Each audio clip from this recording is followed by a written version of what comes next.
Nosotros decimos que somos creyentes. ¿Y qué es lo que hace un creyente? Pues un creyente lo que hace es creer. ¿Y qué es creer? Bueno, pues básicamente la fe se compone de dos elementos fundamentales: conocimiento y confianza. Varias veces hemos señalado esto. No podemos confiar en alguien que no sabemos si existe o no. No podemos confiar en alguien de quien no conocemos su carácter. No podemos confiar en alguien de quien no conocemos su palabra. Por lo tanto, tenemos que conocer primero a Dios para después confiar en Él. Y es por eso que en Hebreos capítulo 11, versículo 6, se nos dice: en realidad, sin fe es imposible agradar a Dios, porque es necesario que aquel que se acerca a Dios crea que Él existe y que Él recompensa a los que le buscan. Cualquiera que se acerca a Dios, dice, tiene que saber que Dios existe y que Él recompensa a los que le buscan. No se puede agradar a Dios sin tener la fe, pero la fe verdadera.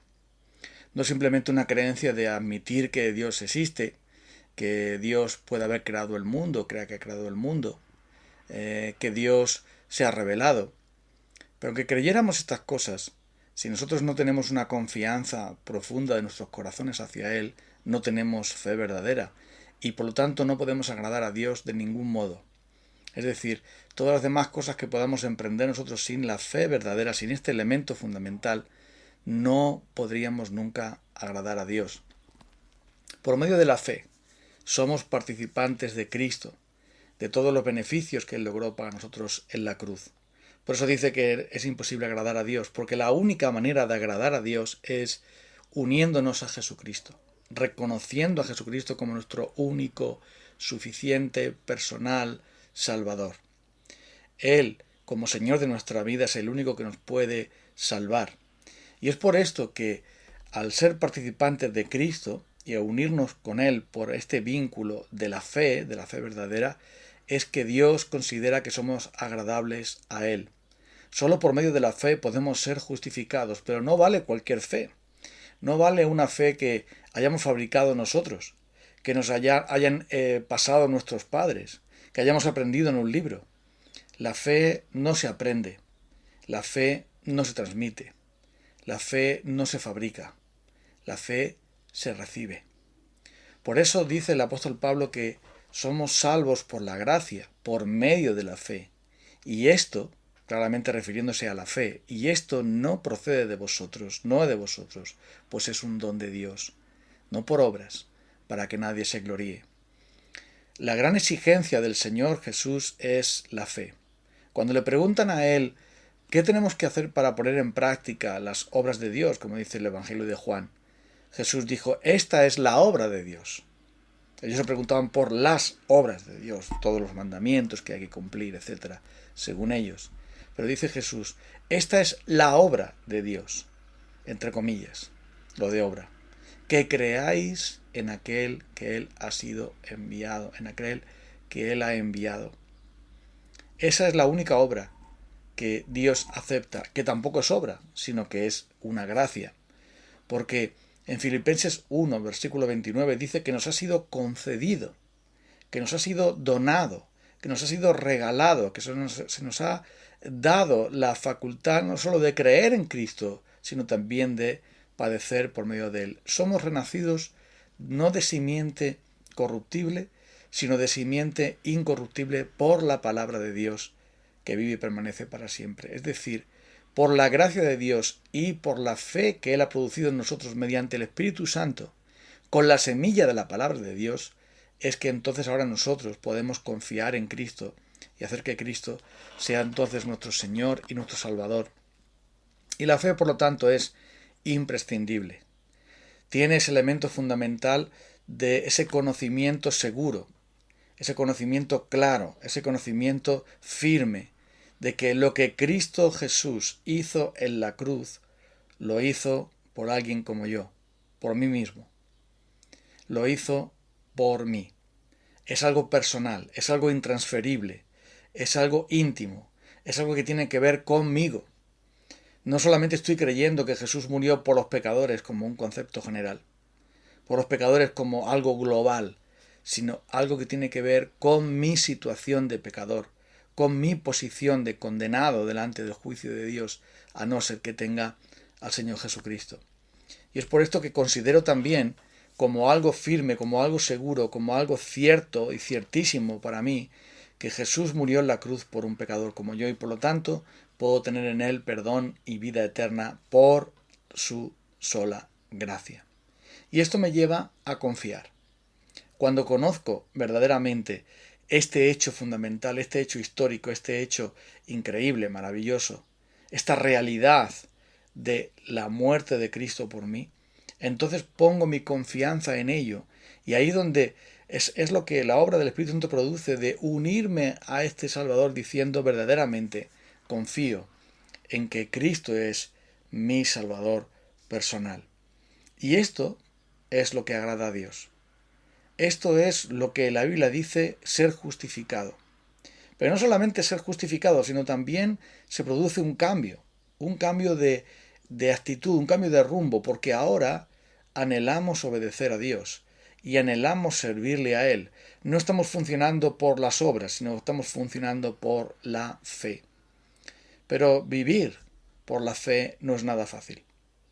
Vivir por la fe significa confiar y ver al invisible, y confiar en esa palabra que tantas veces no vemos que se cumpla en nosotros, o no percibimos que pueda cumplirse en nosotros.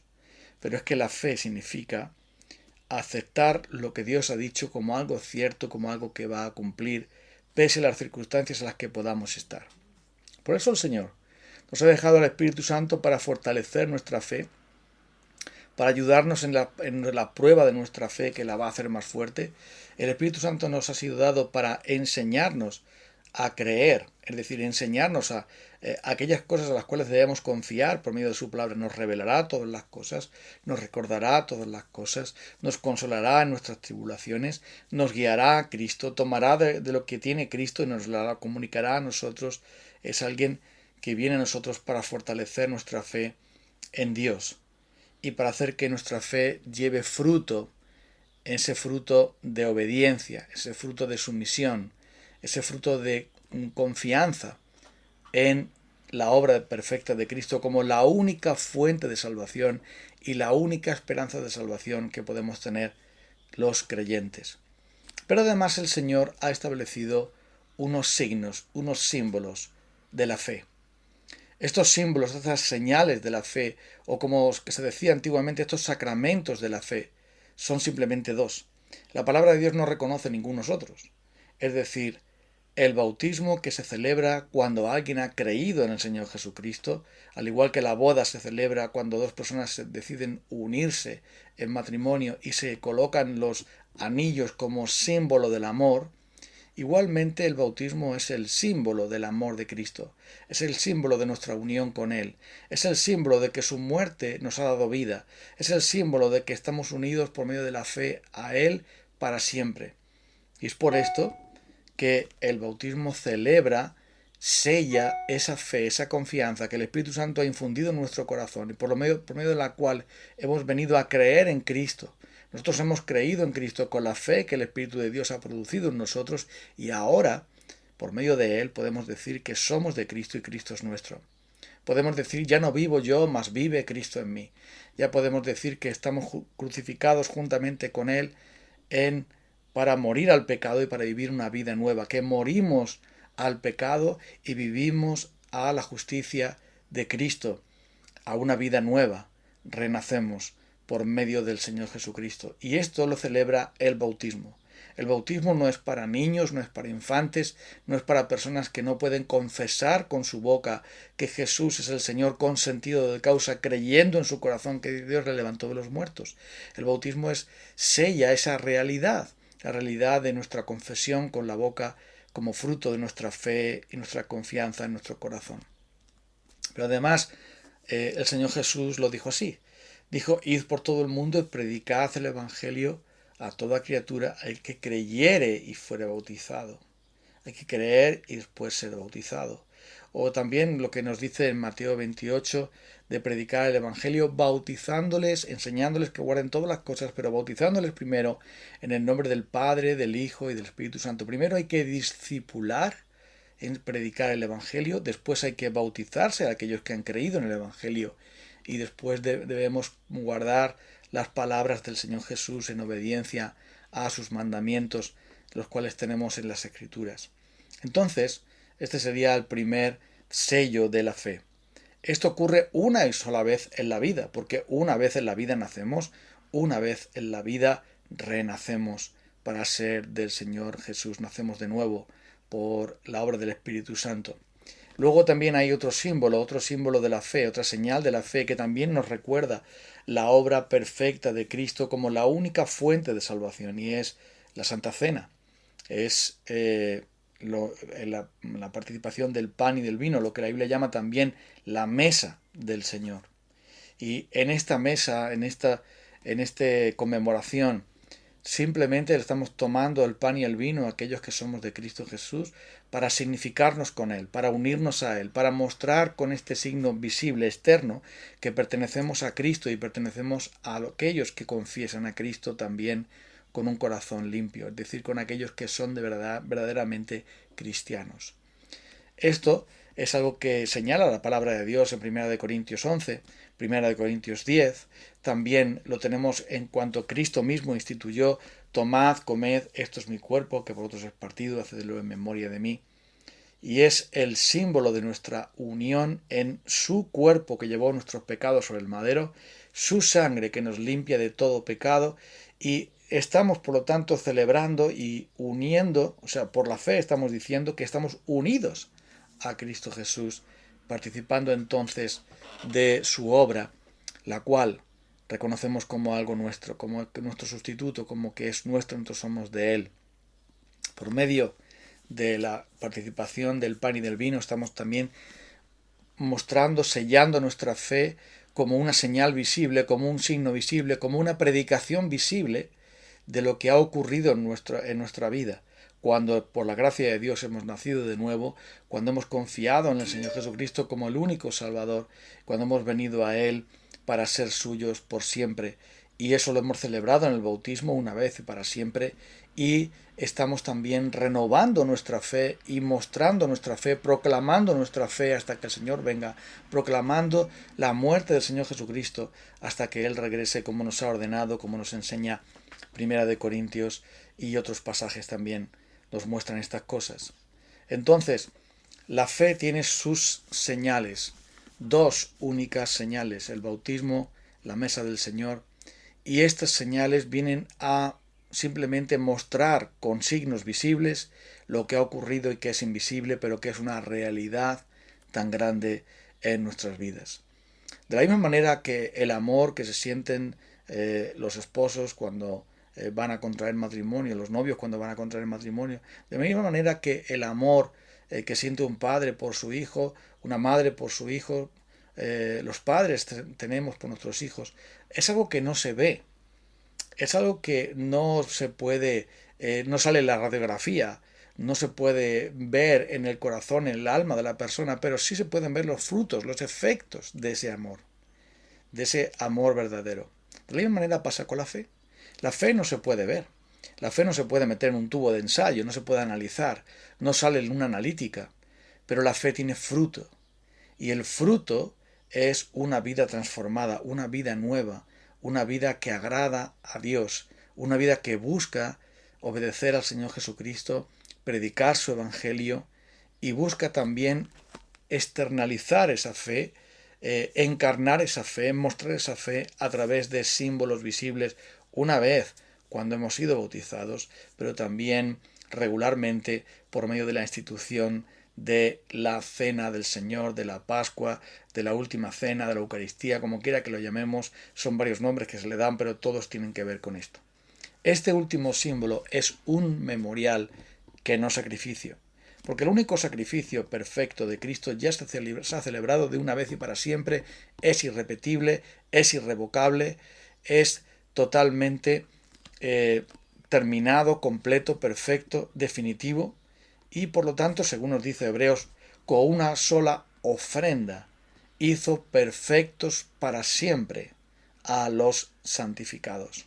Por lo tanto, es un memorial, pero es un memorial que nos demuestra, que nuestra seguridad, nuestra completa seguridad de salvación se basa únicamente en la cruz del Calvario, no en nuestra fe, no en nuestra obediencia, no en nuestra pertenencia a la Iglesia, no en nuestros dones espirituales, no en nuestras obras, cualesquiera que sean, sino únicamente en el sacrificio perfecto de Cristo, que se celebró en aquel lugar, en aquel monte, en el cual nosotros fuimos redimidos, y eso se actualizó en nosotros, se aplicó a nosotros, cuando venimos por la gracia a creer en el Señor Jesucristo. Han sido instituidos estos sacramentos, estos símbolos, estas señales de la gracia, estas señales de la fe, han sido instituidos por amor a nosotros. Porque muchas veces nosotros nos sentimos realmente hundidos. Cuando el pecado ha hecho estragos en nuestra vida, cuando vemos que hemos fracasado en nuestro amor al Señor, en nuestro amor al prójimo, en nuestra obediencia activa o pasiva en cuanto a lo que el Señor demanda de nosotros. Hemos dejado de hacer aquello que Dios nos ha mandado y nos hemos dejado hacer por el pecado, cayendo en la tentación y la debilidad, y por lo tanto nos sentimos abrumados por la culpa, por la pena, por la tristeza, por la falta de gozo, y muchas veces sumidos en la duda, porque los que realmente somos cristianos, el Espíritu de Dios nos da testimonio, se entristece en nuestro corazón y nos da testimonio de que hemos pecado, y nos convence de pecado, de justicia y de juicio, como nos dice el Señor Jesús. Entonces venimos a la cena del Señor, y entonces ahí vuelve el Señor a decirnos, te amo. Todavía te amo, siempre te amaré. No importa lo que hayas hecho, no importa lo que no hayas hecho, no importa quién eres, no importa cómo eres, solo importa que tú has sido redimido para siempre, por la sangre preciosa de Jesús, y por lo tanto participar de los símbolos del pan y el vino vienen a sellar y a certificar la obra perfecta de Cristo a nuestro favor, una obra que no va a ser derruida, destruida, no va a ser de ninguna manera echada afuera, no va a ser minusvalorada, no va a ser en detrimento, o va a ser, digamos, vencida por nuestro pecado de debilidad, sino que la cruz nos muestra que Cristo cumplió toda justicia para revestirnos de su justicia. Cristo pagó por todos nuestros pecados para perdonar nuestros pecados y librarnos de la condenación. Y Cristo venció la muerte, venció a Satanás, venció al mundo, venció el pecado, es el supremo vencedor, para que nosotros, por la Santa Cena, nos involucremos en Él, en comunión con Él, y recibamos su promesa de que estará con nosotros siempre, y nosotros estaremos con Él por toda la eternidad, disfrutando de su presencia en los cielos nuevos y tierra nueva, donde mora la justicia, donde Él está preparando el lugar para cada uno de nosotros. La cena del Señor es un lugar para pecadores arrepentidos. No es para santos impolutos, porque no lo hay, sino para pecadores arrepentidos. Y es por esto que voy a terminar recordando una anécdota que nunca puedo olvidar, porque es algo entrañable. No sé qué predicador contó esto, lo leí en una ocasión, pero él relata de cierto pastor que se encontraba ministrando la cena del Señor, la mesa del Señor en su iglesia. Y él estaba presidiendo para después ordenar que se distribuyera a los creyentes. Muy cerca de donde él estaba había una mujer totalmente derrumbada por la pena, llorando en una convicción muy profunda de sus pecados. El mensaje que se había predicado, la palabra que se había predicado, hablaba claramente de la culpa del pecado y cómo Jesús llevó nuestros pecados en la cruz, y cómo debemos aprovechar esa oportunidad para buscar el arrepentimiento y la fe y la renovación una vez más en Cristo. El pastor estaba contemplando a aquella mujer, y entonces cuando los diáconos se acercan y le ofrecen el pan, ella humildemente los rechaza. Aquellos hombres vuelven con el pan a la mesa, Y entonces el pastor toma él mismo la bandeja del pan, se acerca a aquella mujer y le dice: toma, hermana, toma, mujer, esto es para pecadores. Este pan es para los pecadores. Y efectivamente, el pan y el vino no son dados para aquellos que no se arrepienten, sino aquellos que están arrepentidos, para aquellos que reconocen su pecado, para aquellos que, sintiéndose sucios, vienen a Cristo. Y el pan y el vino nos dicen: realmente Él nos ama, realmente Él nos perdona, Él nos recibe, porque en la cruz está todo pagado, todo cumplido. Me gusta esa historia, es una historia que me conmueve, porque tantas veces yo me puedo sentir así. Pero la cena del Señor no es para apartarnos del Señor, sino para unirnos a Él, para mostrarnos que Él está dispuesto a perdonarnos nuevamente y a llevarnos a su mesa para estar en comunión con Él, otra vez en intimidad con Él, otra vez siendo perdonados, aceptados y amados por siempre, gracias a esa cruz del Calvario. De eso nos habla la fe y los símbolos de la fe. Vamos a dar gracias al Señor por ellos para terminar este tiempo. Gracias, Señor, porque la fe podemos también visualizarla a través de estos símbolos que tú has señalado por nuestra propia debilidad, por nuestras propias dudas y nuestros propios pecados. A veces nuestra fe se ensombrece, se debilita, pero tú nos has dado los símbolos de la fe para fortalecernos, para reanimarnos, para asegurarnos, para darnos, Señor, certeza, seguridad en medio de tantas dudas y dificultades, porque las tentaciones y tantas cosas obran, Señor, para derribarnos, pero tú estás ahí, para fortalecernos en la fe. Gracias, Espíritu Santo, por darnos esta fe mediante tu Evangelio. Fortalécenos, ayúdanos, Padre, para que nuestra fe nunca decaiga. Gracias, Señor Jesús, porque tú nos cubres siempre con tu cruz. En el nombre de Cristo te pedimos tu bendición. Amén. Nos vamos a encontrar, si Dios quiere, el día de mañana. Que tengáis un buen tiempo y que sigáis confiando y conociendo más, todos nosotros, al Señor Jesucristo. Un abrazo.